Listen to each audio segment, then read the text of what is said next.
Ini perkembangannya sudah apa ya?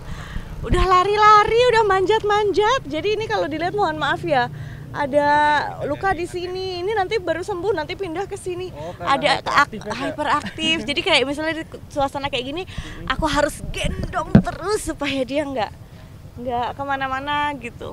Ada aja, tapi justru kakak-kakaknya ini tuh semakin berantem tapi semakin sayang juga. Jadi kalau misalnya suka saling ganggu kan, mainannya disuka rebutan, makanannya disuka rebutan gitu. Tapi kalau misalnya dia nih kepentok atau apa, yang jerit duluan kakaknya, kenapa? Langsung ngadu, langsung ini. Jadi sebetulnya wajar sih kakak-kakaknya ini tuh ada, dan ini tuh tukang gangguin kakaknya.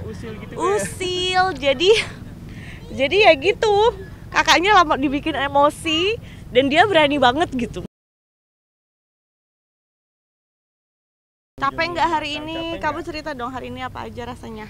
Hari ini ya lumayan capek. Karena bangun dari jam berapa, Kisya? Bangun jam 4.30 lah gitu. Iya. Mau sholat Id. Terus makannya berapa kali hari ini, Kakak? Aku nggak ngitung, aku lupa ya. Tapi banyak atau sedikit? Banyak. Seneng nggak Lebaran? Seneng. Kemarin puasanya lumayan pinter loh. Sudah, yang ini kompetitif sekali. Dibilang sama papanya nanti kamu kalau bisa puasa 10 hari dikasih hadiah. Kalau nambah 15 hari hadiahnya nambah lagi. Wah, itu jadi tambah kompetitif. Kuat banget puasanya, nggak ngeluh-ngeluh ya, Kak? Iya. Oke, nanti berarti tinggal kita orang tuanya yang melunasi hadiahnya. Pas liburan panjang boleh jalan-jalan. Ini yang paling bontot, paling kecil. Paling bontot tapi paling merusuh. Jangan dilepas ya sayang, aku takut dia naik-naik.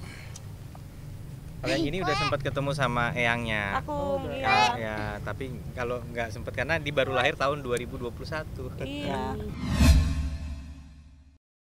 Ya terasa berat lah, sama seperti kamu dulu juga 2019 juga begitu ya rasanya.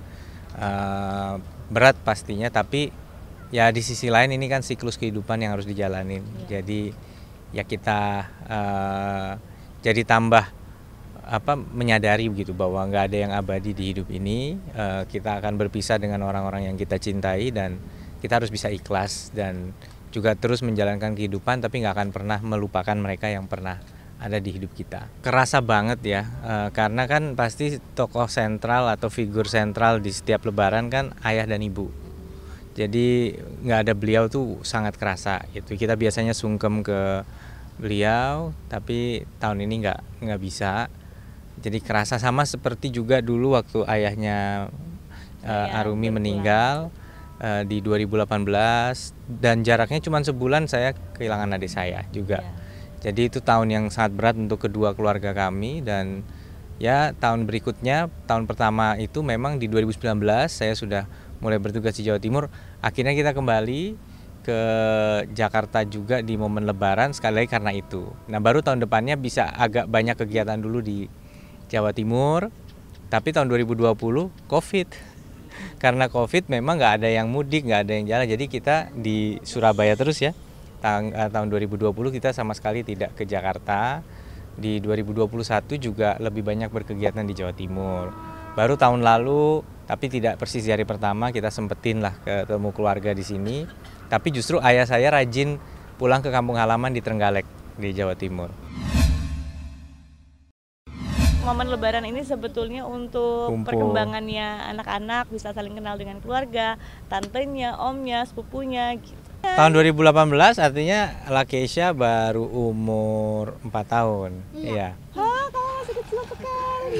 Alkenan baru 3 tahun. Kesha lumayan inget ya, inget Datu, inget Om Eril, ya. Alkenan inget nggak? Aku coba ingat Datuk aja. Iya, Om Eril nggak begitu, inget. Karena Inget jarang. kamu, karena dia masih kecil banget. Yang inget kakaknya. Aku ingat dia itu masih 2 tahun 1 tahun pas. 2 tahun mau 3 tahun. Aku ingat ini. Om Eril, Om Eril, Datuk, Kakung. Kakong. Gak tahu lagi. Ya emang Emang itu itu aja aja. 3. Adik saya ini ya masih muda sekali waktu meninggal, umur 21. Makna lebaran tuh mungkin sama dengan keluarga yang lainnya ya. Jadi pertama ajang silaturahmi yang luar biasa. Jadi kita bisa menjalin silaturahmi kembali dengan keluarga yang semakin kita besar itu kan sebetulnya makin punya kehidupan masing-masing dan sibuk masing-masing. Nah, Lebaran ini baik yang di hari pertamanya, di hari kedua dan seterusnya itu kita mempererat silaturahmi baik dengan yang pertama dengan keluarga terdekat dan juga kerabat-kerabat.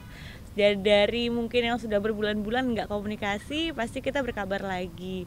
Itu yang pertama. Yang kedua, momentum untuk refleksi diri juga sebetulnya untuk keluarga kecil kami minimal gitu. Jadi karena setiap lebaran, dari lebaran ke lebaran lagi biasanya kita itu bisa mengingat suasana lebaran di tahun yang sebelumnya seperti apa, kemudian di tahun ini seperti apa, yang akhirnya itu kita bisa paham bahwa setiap lebaran punya kisahnya masing-masing.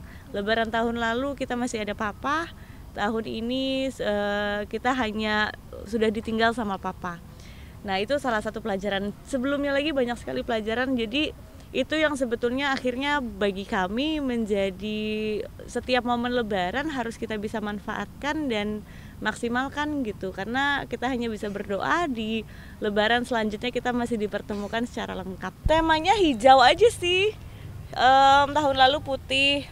Tahun ini sebetulnya paling basic kan warnanya putih ya, tapi takut bosen coba kita pakai warna hijau. Tadinya serasi semua kayak saya tadi, cuman yang ini udah ya namanya anak kecil kan udah nggak survive bajunya. Udah ini jadi aku gantiin. Terus Tapi kalau kakak ini masih sama, Eril juga Eril masih sama. masih sama. Kalau aku ganti soalnya tadi pakainya kan kayak gamis gitu, tapi ini mau ngomong anak-anak kalau pakai gamis takut keserimpet, kalah cepet nanti larinya sama Kale, jadi ganti. Jadi tinggal bertiga yang kembar. Yang milihin dia. Oh, milihin Iya, karena kalau emak-emak tuh biasanya momen lebaran ini salah satu momen update foto tahunan ya. Jadi ya sudah, karena nggak mungkin sempet nunggu-nunggu kita foto keluarga yuk gitu kalau nggak pada saat momen gini.